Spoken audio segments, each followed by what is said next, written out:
ফুটবলের এক বিস্ময়কর বালক যে অসাধারণ সব দক্ষতা দেখিয়ে মাঠ কাঁপাচ্ছে। ফুটবল যেন তার হাতের জাদু। তার অসাধারণ সব দক্ষতা দেখে ভালোবেসে এলাকাবাসী তার নাম দিয়েছে ছোট্ট মেসি। ছোট্ট বয়সেই যেভাবে সে খেলছে তাতে বড় বড় খেলোয়াড়রাও চমকে উঠছেন।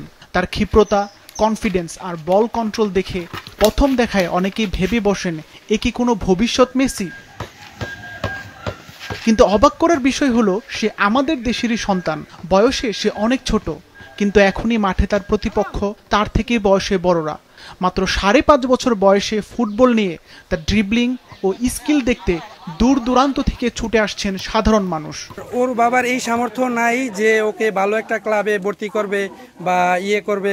এক্ষেত্রে আপনার সরকারের উচিত ওর মতো একটা ছেলেকে আর ওর মতো একটা পরিবারের থেকে নিয়ে একটা ভালো একটা উচ্চ গিয়ে ভর্তি করানো বা ভালো খেলার সুযোগ করে দেওয়া। চাঁদপুরের মতলব উপজেলার জহিরাবাদ ইউনিয়নের বাসিন্দা মোহাম্মদ সোহেল প্রধানের ছেলে সোহান।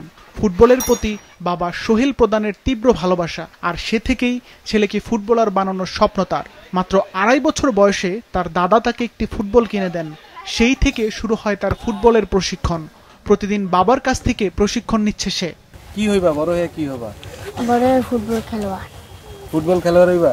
তোমার প্রিয় খেলোয়াড় কি? চিনো কারোরে? হ্যাঁ, প্রিয় খেলোয়াড় কি? মেসি। মেসি? মেসির খেলা দেখো?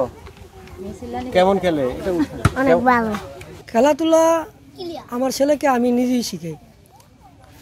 এমনকি ওরা চাই বাংলাদেশের একদিন ভালো ফুটবলার, বাংলাদেশের যাতে নাম হয়।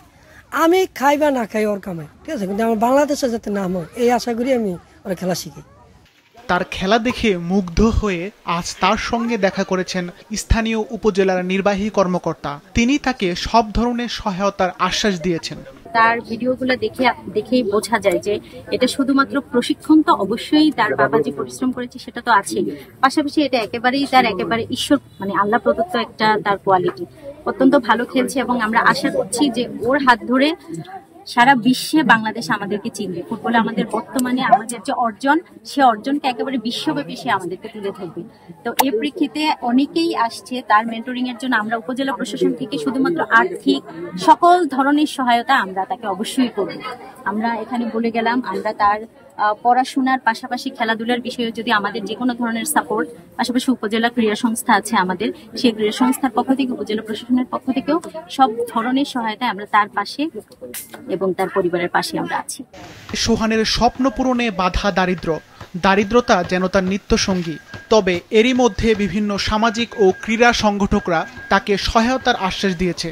আশা করা যাচ্ছে তাদের আশ্বাস বাস্তবায়ন হলে সোহান একদিন তার স্বপ্ন পূরণ করবে এবং দেশ পাবে একজন সেরা ক্রীড়াবিদ। সিফাত রহমান, মাছরাঙা নিউজ ডেস্ক।